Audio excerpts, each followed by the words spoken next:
Hello everyone, welcome to the next episode of SpongeBob Now. Today, I will be talking about jellyfishing and plankton. First, I'm going to talk about jellyfishing. Enjoy! At SpongeBob's house, SpongeBob and Patrick are getting ready to go jellyfishing. They observe a jellyfish swimming by through a massive telescope protruding from a window in the house, then slide down ropes causing them to get rope burn that literally produces flames on their hands and assemble their jellyfish nets while SpongeBob puts on his glasses. Before they leave, they meet Squidward and ask him if he wants to join them. He says that he cannot go with them because he is busy and goes bicycling instead. SpongeBob asks Squidward if he can join them next time. Squidward sarcastically says yes and goes down the road. SpongeBob does not understand the sarcasm and suspects Squidward never has time for them. Patrick says it's because Squidward doesn't like them, but SpongeBob convinces Patrick that's not the case and plans to go jellyfishing with him eventually. While he is biking, Squidward has an accident involving a jellyfish and gets his tentacles tangled in his bike's pedals, causing him to veer out of control, tumble down a cliff, and explode when he hits the bottom, leaving him wheelchair-bound. SpongeBob and Patrick decide that what Squidward needs is a best day ever, when he returns, bandaged essentially everywhere on his body besides his eyes. The best day ever begins at Squidward's house, where Patrick offers Squidward alphabet soup. Patrick blows the hot soup onto Squidward's bandaged face several times before SpongeBob says that soup is not a good idea. SpongeBob then suggests that some music would be good, and gets Squidward's clarinet.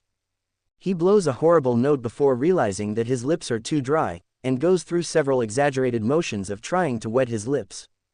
A disgusted Patrick soon violently snatches the instrument away from SpongeBob, declaring music not to be a good thing for Squidward either. SpongeBob and Patrick then declare that a jellyfishing expedition would be in order for the best day ever. They then go to jellyfish fields. SpongeBob tells Patrick to give a net to Squidward while he finds a good specimen. Patrick explains that Squidward must firmly grasp the net in his hand, but fails to put a jellyfishing net in Squidward's cast-covered hand and, in frustration, stabs it through Squidward's palm, much to his chagrin and pain.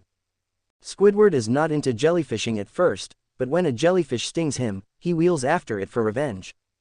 He manages to catch the jellyfish and bangs his net triumphantly against a pink mass.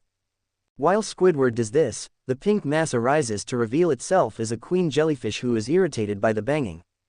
The queen jellyfish chases after Squidward, while SpongeBob and Patrick obliviously cheer him on until the queen jellyfish zaps Squidward with a massive sting, leaving their cheering replaced with cringing at Squidward's misfortune. The next day, SpongeBob and Patrick covered in band-aids meet outside Squidward's house, where they see he is now life support bound and attempt to talk to him but are ignored. After he is unable to enter his home, they apologize and give Squidward the jellyfish that he caught the previous day as an apology.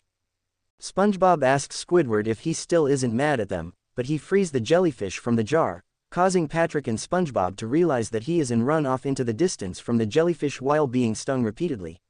As Squidward laughs at their misfortune, the queen jellyfish finds him and stings him again, destroying his life support and shattering his body cast. A completely blackened Squidward mutters a slight painful, ow. Next, I'm going to talk about Plankton. Enjoy. The episode opens at the Krusty Krab. Squidward sends SpongeBob an order for a Krabby Patty, which, through a sleight of hand trick SpongeBob performs, seems to come out through Squidward's nose. After SpongeBob cooks the patty, however, it begins to move across the floor seemingly on its own and makes its way towards the front door. Mr. Krabs stops the patty in its tracks and reveals that the patty was being stolen by none other than Krabs' diminutive nemesis, Plankton. Krabs places his foe on a plate and flings him back to the chum bucket across the street while Plankton exclaims that he will pay for this. Mr. Krabs explains to SpongeBob that Plankton is his arch-competitor, and has been trying and failing to steal the Krabby Patty's secret formula for an untold amount of years. Later that night, after the Krusty Krab closes, SpongeBob says goodbye to Mr. Krabs and leaves. On his way home, Plankton stops SpongeBob and tries to convince him that he and the fry cook are somehow friends, or should be since they are both invertebrates, and that as such SpongeBob should come to Plankton's birthday, which he claims is the following day. Plankton gives SpongeBob a golden spatula and says that friends give each other gifts. SpongeBob then guesses that Plankton would like a booster seat. Plankton sounds happy with this proposition, but declines. Plankton tells SpongeBob that, for his birthday, he wants SpongeBob to give him a Krabby Patty. SpongeBob loudly and angrily refuses, citing that Plankton just wants to make friends with him in order to gain access to the Krabby Patty. He also feels sure that Plankton's birthday was not going to even be the following day, and runs back home, refusing to give Plankton a Krabby Patty whether they become friends or not. Plankton, however, refuses to give up and proclaims that SpongeBob will hand-deliver it to him personally. Later that night, as SpongeBob is sleeping, Plankton maliciously enters his head through a pore and makes his way to SpongeBob's brain.